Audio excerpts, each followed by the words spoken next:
Is the United States supporting al-Qaeda in Syria? Reality Check looked at a report by Reuters last week that indicates the answer is yes. So why did an Irish journalist claim that Ben was supporting propaganda in support of Syria's leader? Ben has the Reality Check you won't see anywhere else.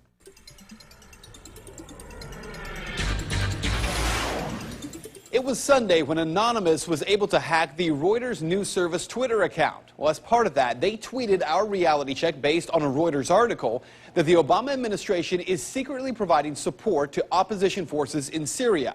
Here's a clip from that report. But the big question here that no one is asking, who are these rebels that the U.S. is supporting? Well, buried at the bottom of that Reuters article, quote, recent news reports from the region have suggested that the influence and numbers of Islamist militants, some of them connected to al-Qaeda or its affiliates, have been growing among Assad's opponents. In response, a pro-opposition reporter from the Irish Times Online, Mary Fitzgerald, called our story pro-Assad propaganda. So is that true? Are we shilling for Assad? Well, maybe we're just shilling for the truth. Fact number one. There is no question that al-Qaeda fighters are part of the opposition forces attempting to overthrow Syria's government. From the New York Times, July 25th. One Qaeda operative, a 56-year-old known as Abu Thuha, who lives near Kirkuk in Iraq, spoke to an Iraqi reporter from the New York Times on Tuesday.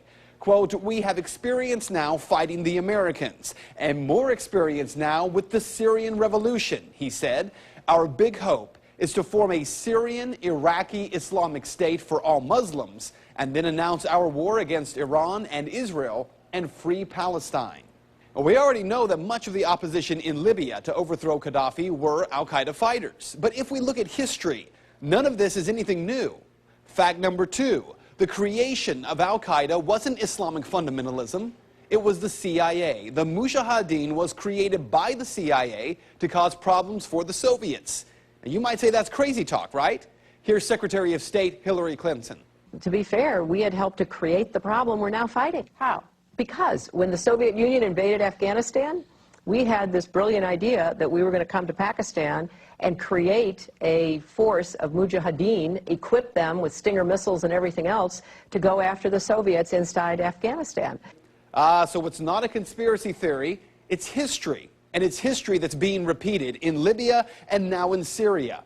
But there is a bigger problem here, one that every American should be questioning. We're fighting al-Qaeda in Afghanistan, but we're also bombing al-Qaeda targets in Pakistan and in Yemen. And as we do that, something occurs known as collateral damage. Hundreds of civilians in Yemen have been killed in just the first half of 2012 by U.S. airstrikes aimed at al-Qaeda fighters.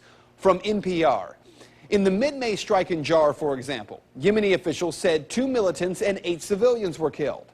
According to residents we spoke with, no militants were killed, but there were 17 to 26 civilian deaths. That was just one of more than 40 documented strikes this year alone. By the way, in that picture right there, that boy is 15 years old, and he was wounded while watching his father and brother die in one of those airstrikes. So what you need to know tonight is heavy. Our government is bombing sites around the world in an ongoing war with al-Qaeda. In Iraq, where al-Qaeda had no presence before the U.S. war, al-Qaeda is now thriving. The same al-Qaeda, yes, created by the U.S. government in order to harm the Soviets. And today, at least 13,000 civilians in Afghanistan are dead as a result of that war with al-Qaeda. So with all respect to Ms. Fitzgerald from the Irish Times, this is not propaganda. Rather, it is the question that every American should be demanding answers on from Congress and from this president. Why are we giving al-Qaeda fighters money and weapons to overthrow yet another government in the Middle East? Today, our government claims they're freeing the people of Syria. Tomorrow, if history tells us anything, we will be killing and wounding civilians in airstrikes and then referring to them as collateral damage in a war with an enemy who we brought to power. And that is Reality Check. If you'd like to make your voice heard on the story, head over to Ben's Facebook page. Find it by searching Ben Swan.